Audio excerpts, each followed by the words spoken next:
Ena izmed najbolj znanih oblik podatkov v digitalni humanistiki je Conlu. Oblika je izjemno primerna za besedilno rudarjenje, ker je bogato jezikoslovno označena. Hkrati pa velja za enega od standardov za zapisovanje korpusov. V nadaljevanju si bomo pogledali, kako izgleda ta podatkovna struktura ter kako jo naložimo v Orange. Na namizju imam primer podatkov v formatu Conlu. Podatke sem prenesla z repozitorija clarim.si, gre pa za jezikoslovno označene govore iz slovenskega parlamenta. Odprimo datoteko ter si poglejmo, kaj vsebuje.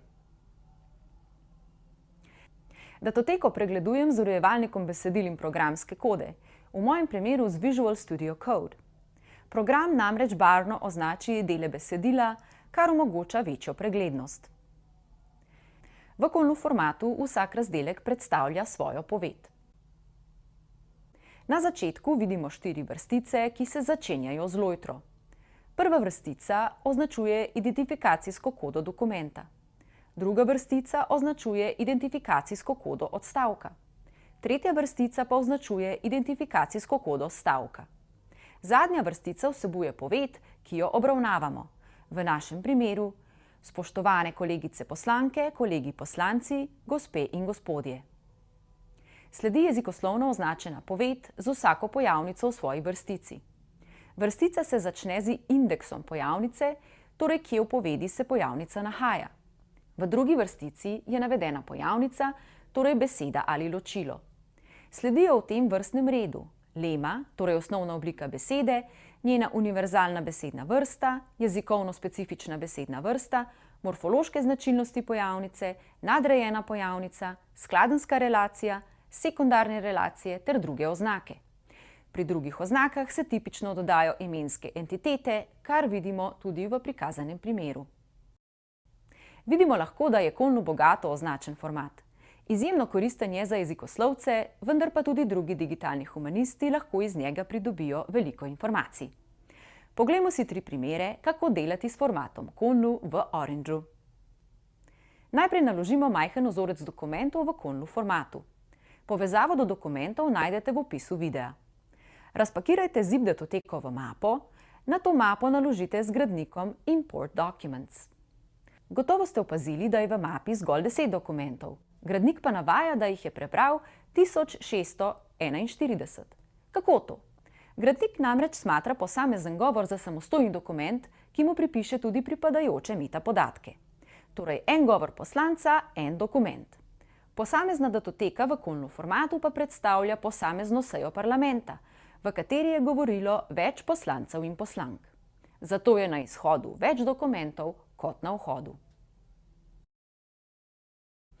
Za začetek smo v gradniku označili zgolj dodajanje lem iz dokumentov. To pomeni, da bodo naši podatki že vsebovali podatke o pojavnicah oziroma njihovih osnovnih pojavitvah, torej lemah.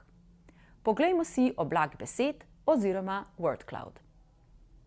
Oblak besed, ki prikazuje najpogostejše pojavnice iz našega vzorca, kaže osnovne oblike besed, torej biti, ta in predsednik. Z branjem Conlu datotek smo tako direktno pridobili osnovne oblike besed. Seveda pa Conlu vsebuje več kot zgolj leme. V Import Documents odkljukajmo možnost Post Tags. Post tags so oblikoskladenjske oznake besed, ki se nahajajo v 4. stolpcu Conlu formata. Oblak besed se ni spremenil. Še. Med gradnika dodajmo nov gradnik Preprocess Text. Z desnim klikom na povezavo med gradnikoma se odpre meni, iz katerega izberemo Insert Widget. Ko se odpre meni gradnikov, natipkamo Preprocess Text ter izberemo predlagani gradnik. Z dvoklikom ga odpremo. Gradnik ima že prednastavljeno predprocesiranje. Vendar tega ne potrebujemo, saj naši podatki že vsebujejo leme. Odstranimo možnosti Transformation in Tokenization ter izberemo možnost Stop Words. Namesto tega izberemo možnost Post Tags na koncu. Ta možnost ohrani zgolj besede, ki ustrezajo navedenim oblikoskladenjskim oznakam. V tem primeru samostalnikom, noun, in glagolom, verb. Izbrišimo še verb, s čimer bomo ohranili zgolj samostalnike. Se je oblak besed kaj spremenil? Prav res. Sedaj oblak besed vsebuje zgolj pojavnice, ki so samostalniki. Poglejmo si še zadnjo možnost. Odprimo Import Documents ter izberimo NER. NER je kratica za Named Entity Recognition oziroma prepoznavanje imenskih entitet. Oblak besed se ob izboru ne bo spremenil, saj NER doda nov stolpec, ki vsebuje imenske entitete, ne vpliva pa na seznam pojavnic. Poglejmo si podatke v Data Table. Na koncu tabele se je pojavil stolpec Named Entities, ki vsebuje imenske entitete, ločene z vejico. Nekateri govori nimajo imenskih entitet. Tam se pojavi vprašaj. Z gradnikom Text to Columns bomo razpihnili podatke tako, da bo vsaka imenska entiteta v svojem stolpcu. Odprimo gradnik in izberimo spremenljivko Named Entities. Imenske entitete so ločene z vejico, zato bomo podpiče zamenjali z vejico. Data Table nam pove, da smo dobili novih 2438 spremenljivk. Spremenljivk je veliko in niso vse koristne. Med Text to Columns in Data Table dodajmo Select Columns.